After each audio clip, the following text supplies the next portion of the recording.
السعودي اللي أعلن عنه ولي العهد لم يكن سيصبح التخطيط له ممكنا إلا بعد أن قبلت مصر صاغرة بالسيادة السعودية على جزيرتي تيران وصنافير العام الماضي.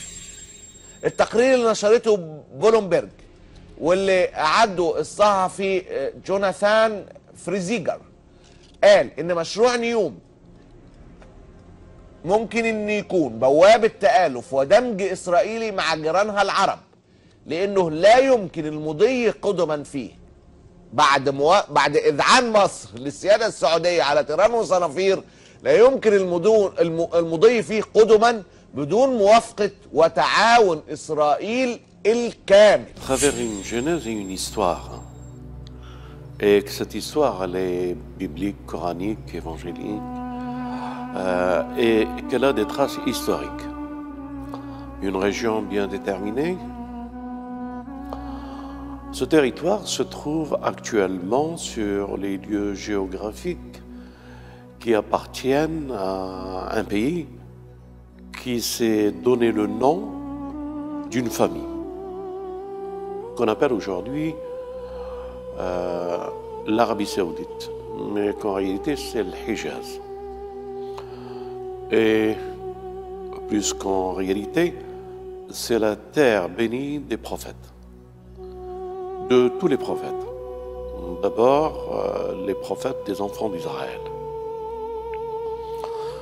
Une région qui s'appelle Jbel el-Lawz, qui se trouve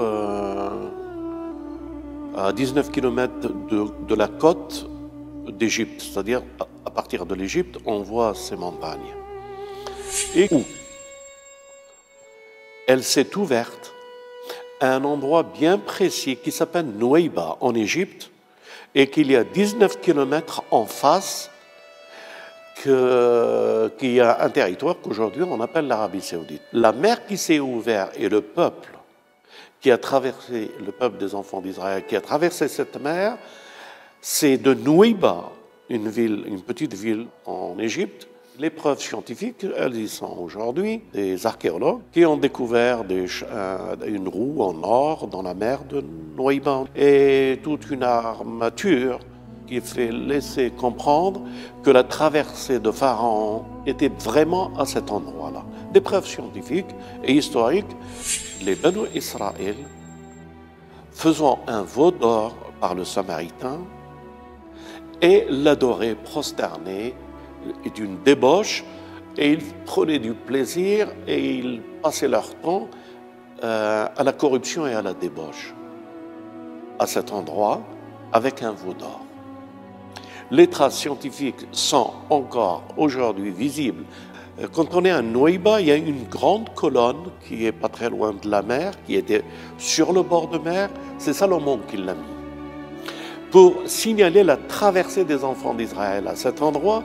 Et lorsqu'on arrive à l'autre endroit de la rive, qu'on appelle aujourd'hui l'Arabie Saoudite, il y avait le même pylône avec l'inscription, c'est à cet endroit que les enfants d'Israël ont traversé, écrit à l'époque de Salomon. Les Saoudiens se sont pressés de raser cela et l'ont remplacé par une plaque.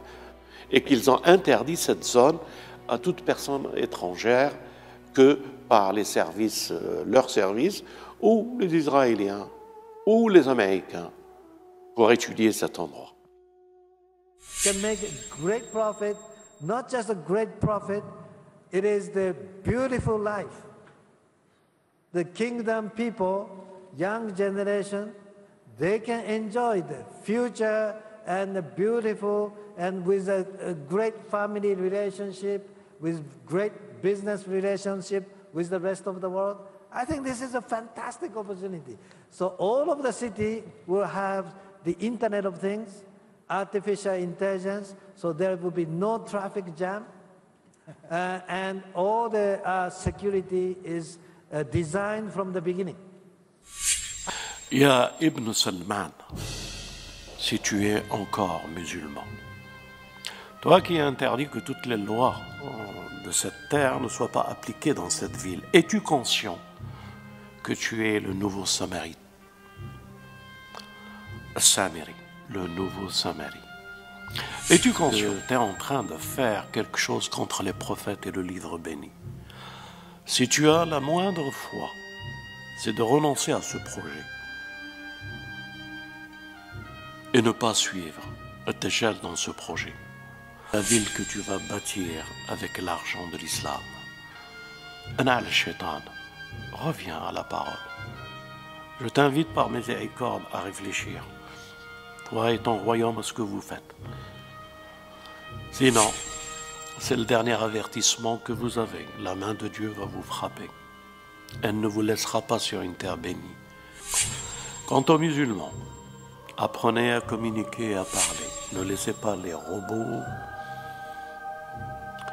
ni les ordinateurs prendre la parole. Ne laissez pas vos enfants s'attarder trop sur les jeux électroniques et l'intelligence artificielle. Ils ne veulent que les robotiser et les construire et faire d'eux un corps sans âme et sans esprit.